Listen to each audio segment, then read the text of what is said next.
whatever the case is. Now, the consequence of that would be neither will achieve the optimal progression in their career, but they'll both be on an even playing field, and the children, the family will still get the attention that they need. So that's one approach we could try. But again, because society is changing so rapidly, it's difficult to foresee what the effects of that would be. We're in a new era, we're in a new time, and we have to take things as they come. Thank you, sir. Go ahead, cousin Carl. Please join. Thank you. Hey, what's up, What's man? going on, brother? Finally. Everything's good.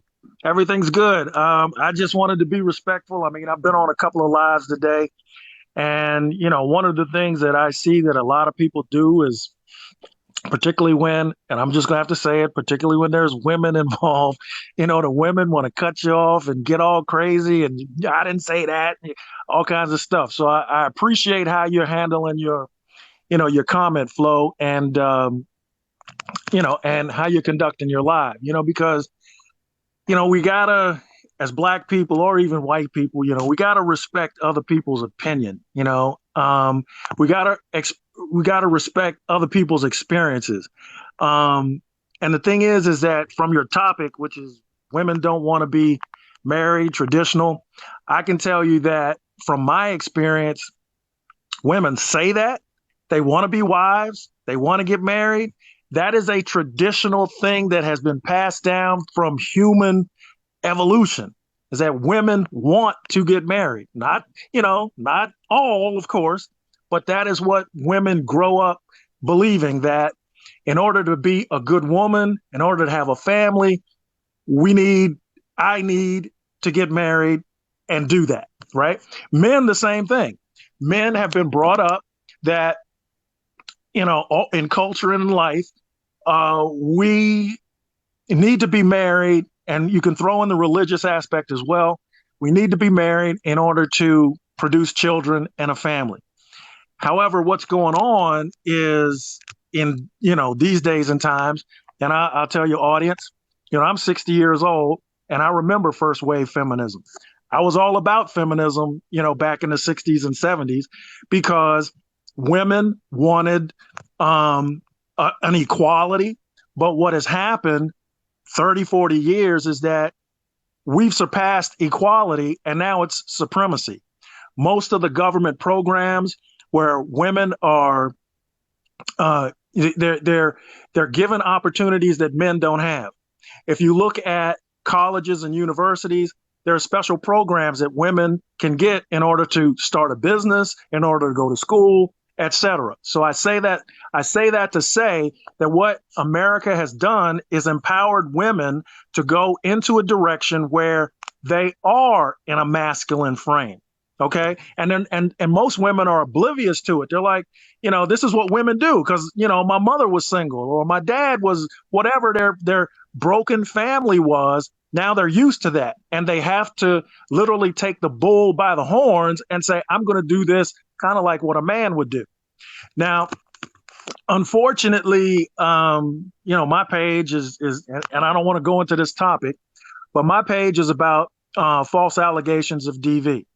And I entered into my marriage. I knew my former spouse for 15 years before we got married. So I thought we were totally vetted. We were friends and all of that, went to college. But I never thought that I was going to be, like most men, I never thought I was going to be in a position where I would have to choose divorce. Now, I also, forget to tell people that I was found not guilty. All right. False allegations and not guilty. So in traditional marriage, throw that in every time. Right. So in traditional marriage, what is happening is we have set up a system where women basically can claim abuse of any kind, physical abuse, psychological abuse, abuse to the cats and dogs, and I want out of the relationship. Now, what does that mean? What it means is that the man has no control of the relationship. And your previous speaker was saying, because the topic came up, women control the access to sex, and men control the access to relationship. So the point that I'm making is that you can't run your household if a woman is going to constantly, be threatening to call the police, call protective services or anything like that. Your headship, your leadership or to just leave you. Right.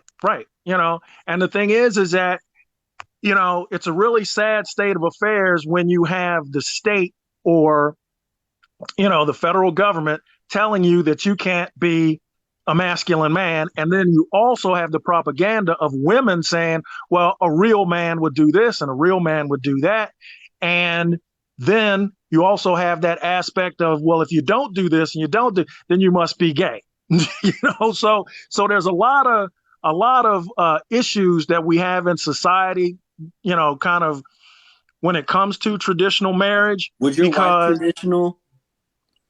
I would say no, and let me, and that's a good question because see, like I said, I'm 60 years old. I was born in 62.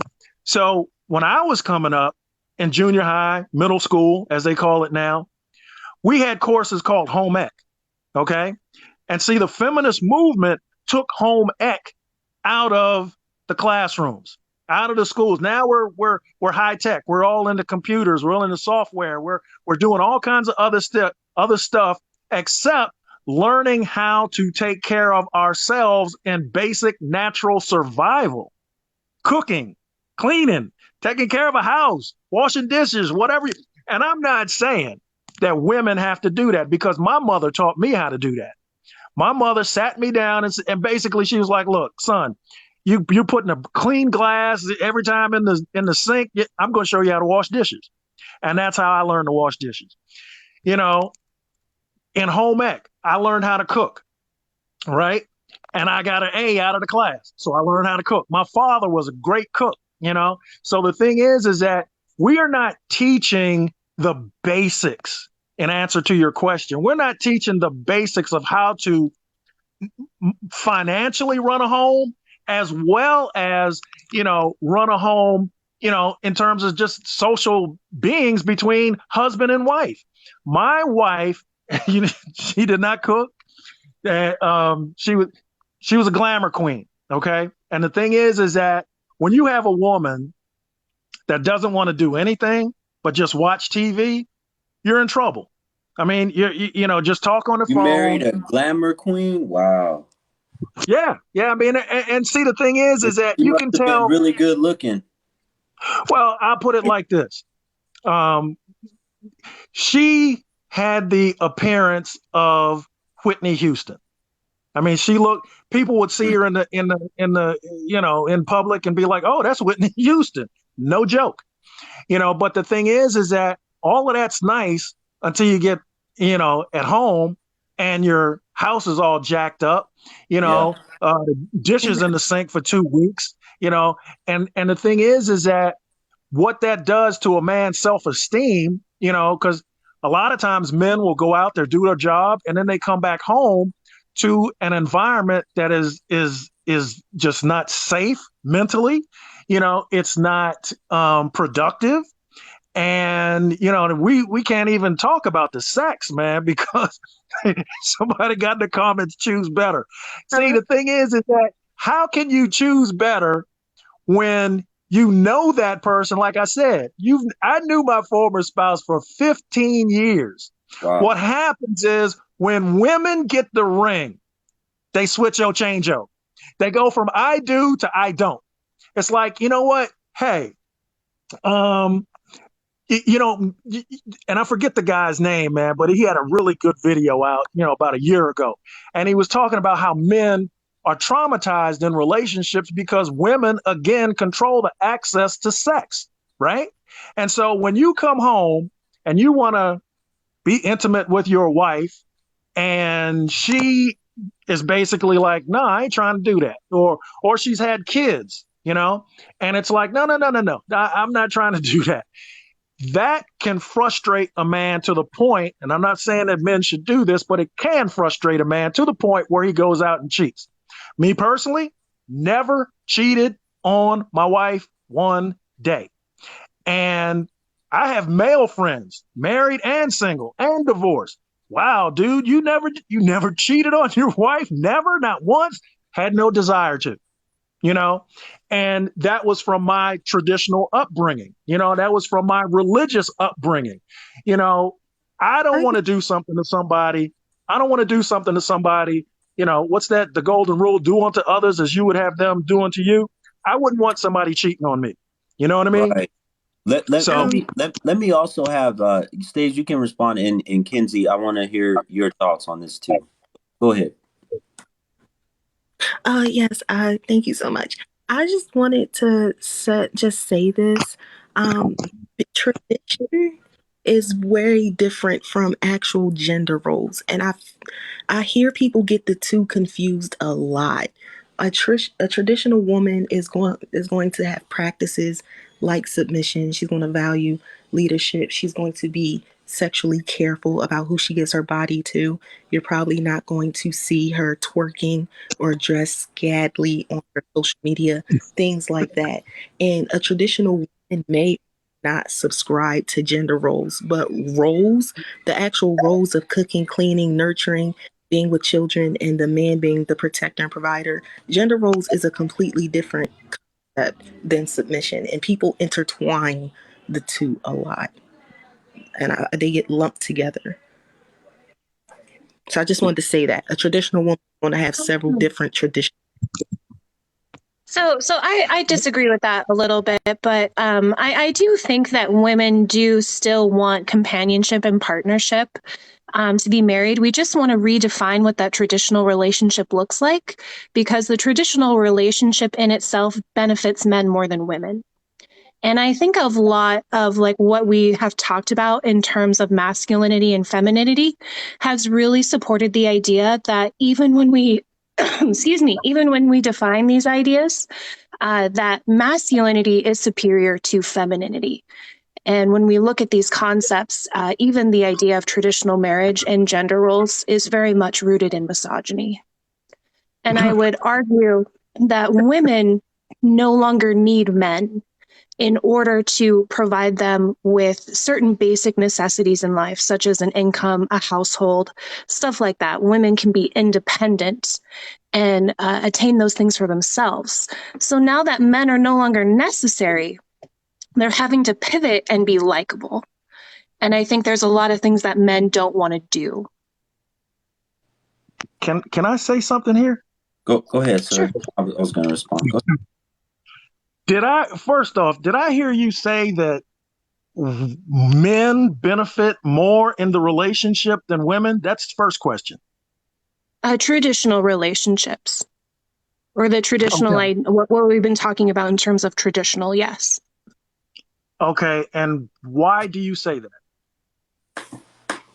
Well, if we look at historically what marriage has been designed for, women have very much been treated as property when it comes to marriage. That's the purpose of a dowry. We can go over all the specifics of like what it is in a wedding. Even inherently, women take the man's name. So women have very much been treated like property. If we look at, are you familiar with the American Time Survey? No, but go ahead. I'm listening. So the American Time Survey evaluates certain metrics. And if we look at married and employed, when it comes to paid labor, men clock in about 80 hours more a year when it comes to paid labor. So women are working just as much as men in today's day and age. But when we look at leisure time, men clock in 240 hours more, which means that women are still responsible for the majority of unpaid labor, which is what you guys are referring to, domestic labor. Okay, so I'm not going to tackle all of that, but here's the thing. In terms of domestic labor, how do you get paid to tie your shoes, or you get paid to make your bed? I mean, what we're talking about here is, particularly from a feminist aspect, we're talking about women claiming that because I'm at home, I should be paid for labor, I should be paid for work that I got to do anyway. I mean, that doesn't make any sense to me, because if men said that, I should be paid for, detailing my car. Yep, that's exact. I should be paid for cutting the grass or opening the window. The point that I'm making here is that is a very, very flawed argument. It's not a flawed argument in the sense because if we look at like the traditional stereotype of what a marriage was like in my grandparents' day and age, that's where alimony came in, is because essentially women were taking over the domestic work of rearing the children, cleaning the house, cooking, stuff like that, so that men did have more time to build and be successful in their careers. So even though it is unpaid, it is still labor that is contributing to the benefit of the entire household. Sorry, right. Can I jump in here for a sec? Sorry. Sure. Yeah, Carl, I think that you misunderstood what she's saying. She's not saying that, women need to be paid for the tasks of raising the kids. She's not saying that she wants to be paid for, cleaning and cooking and stuff. What she's saying is that when it comes to the tasks that are needed to be done, as far as keeping a household together, women, despite working as much as men, are also responsible for more of those tasks. And she wants those tasks to be split more evenly now. Maybe men can do the cooking while the wife does the cleaning, since they are working evenly. Whilst historically that hasn't been the case. Now those household tasks of cooking, cleaning, and so on are those used to be the homemaker's tasks. But now that the homemaker role doesn't exist, those tasks need to be split more evenly. I think that was what she was trying to get. Right. I want to ask a question. Is it typical that women have outlived men by far? Yes. Okay. Yes. Is it typical that through the workings of the man that a woman has benefited from everything that he's earned as far as being passed down all of his wealth? Did that go to her? Yes. Yes. That was my next point. Okay. So a woman that could outlive a man by, and I had great grandmother who outlived her husband by 35 years, but got 35 years worth of money after he died. That was his money that he worked for all his life. That was their money. What? That was their money. Ma'am, I'm saying when you're talking about, okay, the way you're defining it, when a woman works, that's her money. When the man works, that's his money. I'm saying he worked for that money. That was his money. He earned that check. He earned it. And I'm saying that they have both made equitable contributions to the successful earnings of that money. Okay, ma'am. He got 35 years. She got more money. She got 35 years worth of money, which is, I think they were only married for about 15 years. Maybe, and there's I don't even think it was that. There's a difference between inheritance and earning. This is what I'm talking about. Exactly. And I've stated my premise. And yes, when you are that's why you have shared property. It's so interesting to me that when men say, this is our home, these are our children, when the woman is taking care of that labor. But when it comes to money, this is my money, not hers. When it comes to that lane of labor. I personally think that that's the reverse. See, in a relationship, whether you're married or single, 9 times out of 10, the woman is not providing any financial resource. Her money, matter of fact, I'll tell you what my wife said. It's the first time I've ever heard it. I know women have heard this. My money's my money and your money's my money. Now, the thing that I'm trying to get across, you've heard that before? I'm sorry, didn't hear you. I just said that's anecdotal. It's anecdotal, but the thing is that it's true.